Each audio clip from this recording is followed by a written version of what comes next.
Hey guys, ఎలా ఉన్నారు?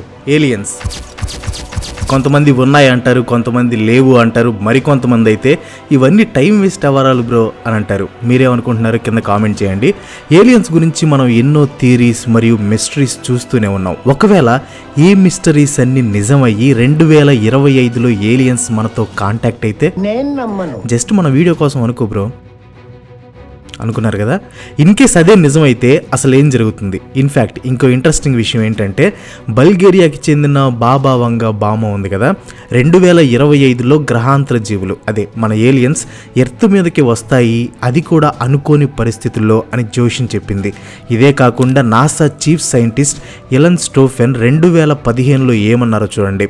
I think we're going to have strong indications of life beyond earth within a decade, and I think we're going to have definite evidence within 20 to 30 years.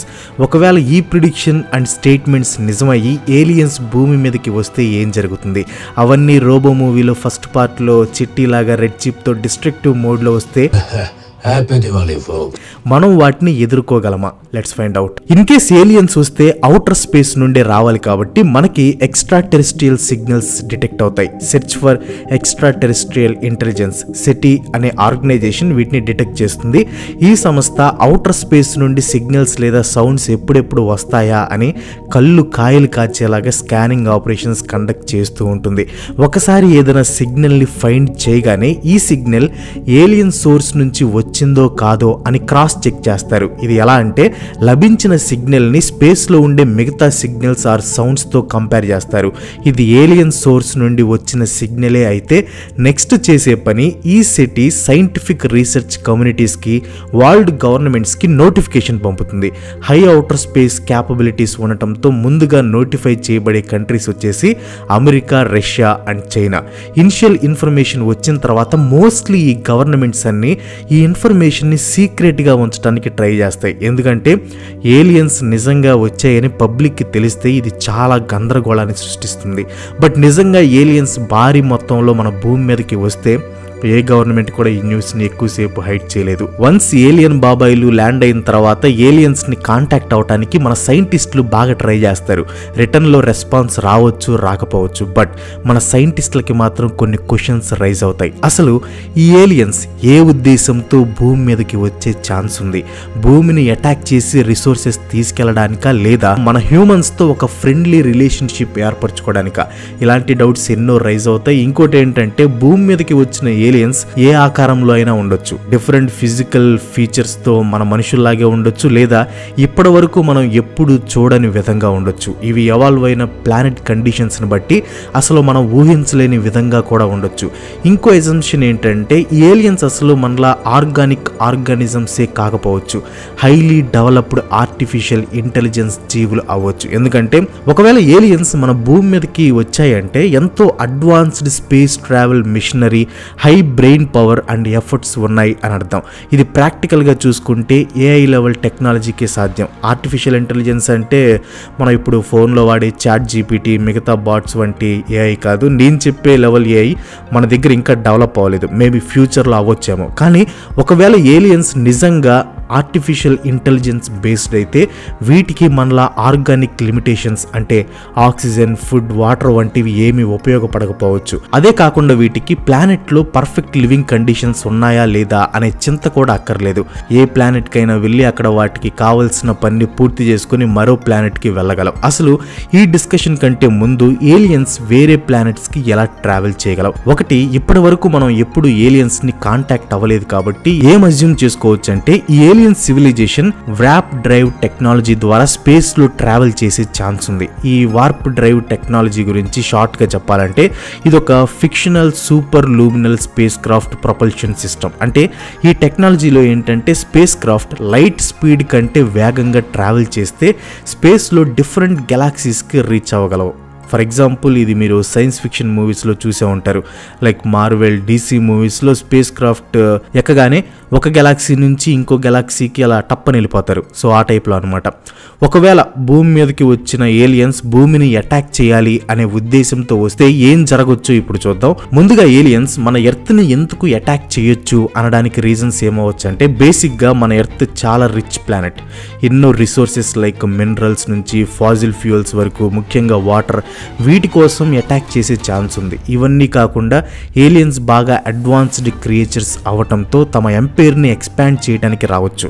ఎందుకంటే నిజంగా living conditions ఉండి జీవులు బ్రతుకుతున్న planet మన earth ఒకటే. So ఈ aliens ఒక కొత్త జాతి జీవులని పుట్టించాలి అనుకోవచ్చు. సో అటాక్ చేయాలి అనే ఉద్దేశంతో ఈ ఏలియన్స్ గనక వచ్చినట్లయితే ముందుగా అటాకింగ్ తమ హైలీ ఎక్విప్డ్ స్పేస్ షిప్స్ సాయంతో మొదలు పెడతాయి. దీనికి డిఫెన్స్ రెస్పాన్స్గా ప్రపంచంలో ఉన్న అన్ని కంట్రీస్ తమ మిలిటరీ అడ్వాన్స్డ్ స్పేస్ క్రాఫ్ట్స్ని రంగంలోకి దింపుతాయి. కానీ ఒక సాడ్ థింగ్ ఏంటంటే, బాగా అడ్వాన్స్డ్గా ఉన్న ఏలియన్స్ టెక్నాలజీకి అగెనెస్ట్గా మన డిఫెన్స్ మిషనరీస్ ఎక్కువసేపు నిలబడలేకపోవచ్చు. ఎందుకంటే ఏలియన్స్ దగ్గర laser beams, nanotechnology, antimatter bombs వంటి ఫేర్ అడ్వాన్స్డ్ వెపన్స్ ఉండొచ్చు. సో ప్రపంచంలో ఎన్ని కంట్రీస్ మిలిటరీస్ అండ్ వెపన్స్లో ఎన్ని లక్షల కోట్లు ఇన్వెస్ట్ చేసినా కానీ ఈ సిచ్యువేషన్లో ఏది పనికి రాకపోవచ్చు. మెల్లగా భూగోళం అంతా భయాందోళనకి గురవుతారు. ప్రపంచ దేశాల ప్రభుత్వాలన్నీ ఏం చేయాలి అనే విషయం మీద తమ జుట్టు పీక్కుంటారు. సో లాస్ట్కి అన్ని కంట్రీస్ తమ మధ్య ఉన్న డిఫరెన్సెస్ని పక్కన పెట్టి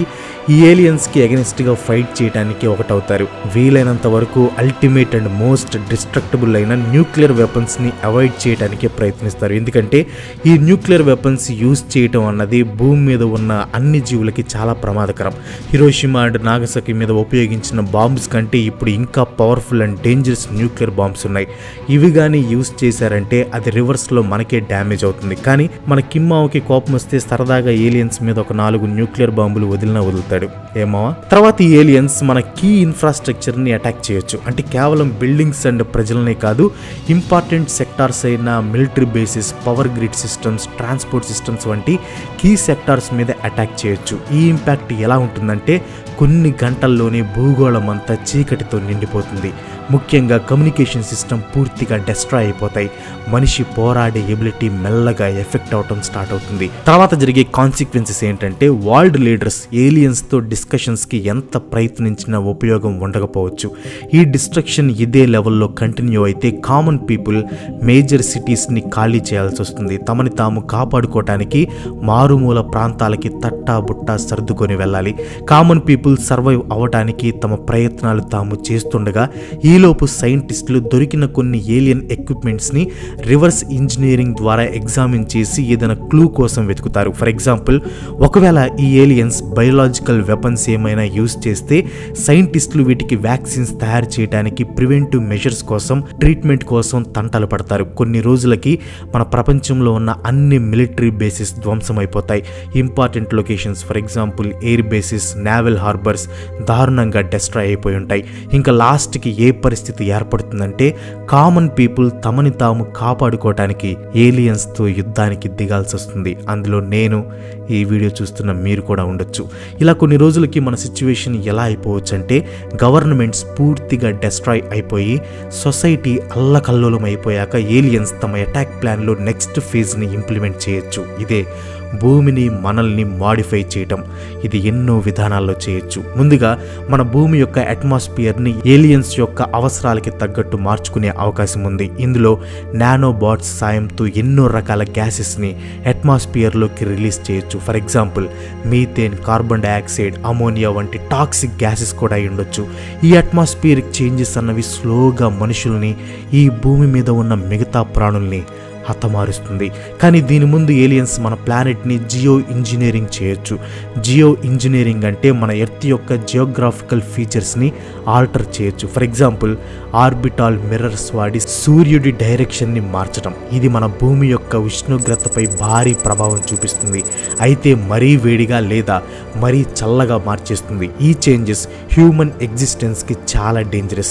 ఇదే కాకుండా ఈ ఏలియన్ సివిలైజేషన్స్ మన సముద్రాలపైన కూడా ప్రయోగాలు చేయొచ్చు. సముద్రపు నీరు ఉప్పగా ఉంటుంది, ఆ సెలైనిటీని అండ్ ఎసిడిటీని చేంజ్ చేయొచ్చు. ఇది జరిగితే సముద్రంలో ఉండే జీవుల ఉనికి ప్రమాదంలో పడుతుంది అండ్ ఓవరాల్గా భూగోళంలో ప్రతి జీవి పైన ప్రభావం పడుతుంది.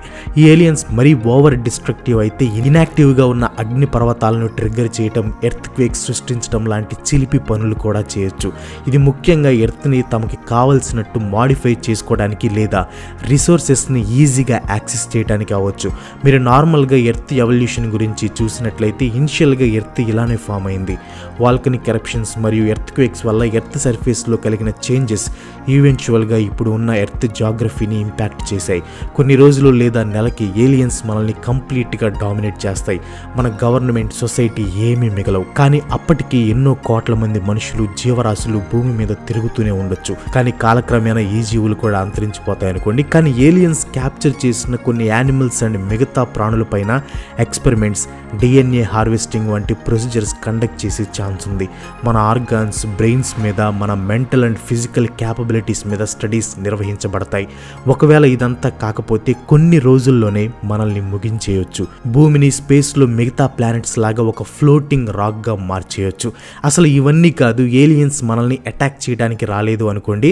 కొన్ని థీరీస్ ఏం చెప్తున్నాయంటే ఏలియన్స్ చాలా అడ్వాన్స్డ్ సివిలైజేషన్. ఏదైనా సివిలైజేషన్ ఎంత అడ్వాన్స్ అవ్వగలిగిందంటే ఇవి ఎంతో శాంతియుతంగా ఎవాల్వ్ అయి ఉండాలి. ఎందుకంటే వార్స్ అండ్ కాన్ఫ్లిక్ట్స్ ఉన్న సొసైటీస్ తమ డిస్ట్రక్షన్ని తామే తెచ్చుకుంటాయి. సో టెక్నాలజీ అడ్వాన్స్మెంట్లో ఎంత దూరం వచ్చిన సివిలైజేషన్ యుద్ధాలు వద్దు, శాంతి ముద్దు అనే మైండ్ సెట్ కలిగి ఉండొచ్చు. ఇంకో థియరీ ఏంటంటే అసలు ఏలియన్స్కి మన ఎర్త్ పైన ఉన్న రిసోర్సెస్తో అవసరమే లేకపోవచ్చు. ఎందుకంటే వాళ్ళు స్పేస్లో అంత ట్రావెల్ చేసి అక్కడికి వచ్చే బదులు స్పేస్లో ఆల్రెడీ ఎన్నో different materials, for example stars నుంచి వచ్చే ఎనర్జీ, యాస్ట్రాయిడ్స్లో దొరికే రేర్ మినరల్స్, ఇలా చాలా ఉంటాయి. సో భూమి మీద దొరికే రిసోర్సెస్ బహుశా ఏలియన్స్కి ఇన్ఫైనైట్ స్పేస్లో మరెక్కడైనా దొరకవచ్చు. ఇంకొక థియరీ ఏంటంటే గ్యాల్టిక్ జూ థియరీ. ఇందులో ఏంటంటే ఏలియన్స్ మనల్ని అబ్జర్వ్ చేయాలి అనే ఇంట్రెస్ట్తో భూమి మీదకి రావచ్చు. లైక్ మనం ఏలియన్ జాతికి ఒక న్యాచురల్ కన్జర్వేటరీ అయ్యే ఛాన్స్ ఉంది. డైరెక్ట్గా చెప్పాలంటే మనం రకరకాల యానిమల్స్ని జూలో పెట్టి ఎలా చూస్తున్నామో అలా అన్నమాట. ఇదే కాకుండా కాలక్రమేణా మనతో కోఆపరేట్ చేయొచ్చు. ఇంకో పాసిబిలిటీ ఏంటంటే ఏలియన్స్ మనతో ఫ్రెండ్షిప్ చేసి ఒక ఇంటర్ గ్యాలక్టిక్ కమ్యూనిటీని ఏర్పరచుకోవాలి అనే ఉద్దేశంతో కూడా భూమి మీదకి రావచ్చు. పైన చెప్పుకున్నవన్నీ అసంప్షన్స్ అండ్ థీరీస్ బేస్డే. ఇలా జరగవచ్చు, జరగకపోవచ్చు. ఏలియన్స్ అన్నవి ఎటువంటి ఉద్దేశంతోనైనా భూమి మీదకి రావచ్చు. వస్తే పరిస్థితులు ఎలా ఉంటాయో చెప్పటం ఎవరికైనా కష్టమే. ఏలియన్స్ నిజంగా భూమి మీదకి రావాలి అని మీరు కోరుకుంటున్నారా? Let me know in the comments. నేనైతే వస్తే బాగుండని కోరుకుంటున్నాను. కాకపోతే వైలెంట్గా కాకుండా కొంచెం ఫ్రెండ్షిప్ చేసేలాగా వస్తే బెటర్ అనుకుంటున్నాను. సో మీరేమనుకుంటున్నారు కింద కామెంట్లో పోస్ట్ చేయండి. That's all for today. ఈ వీడియో మీకు ఇంట్రెస్టింగ్ అనిపిస్తుందని నేను అనుకుంటున్నాను. మీకు ఇంట్రెస్టింగ్ అనిపిస్తే ఒక లైక్ కొట్టి మీ ఫ్రెండ్స్ అండ్ ఫ్యామిలీకి షేర్ చేయండి. ఇలాంటి వీడియోస్ మరెన్నో చేయడానికి సపోర్ట్ చేయాలనుకుంటే వెంటనే మన ఛానల్ని సబ్స్క్రైబ్ చేసుకోండి. ఇంకో మంచి ఎపిసోడ్తో మళ్ళీ కలుసుకుందాం. అంతవరకు సెలవు. Bye bye.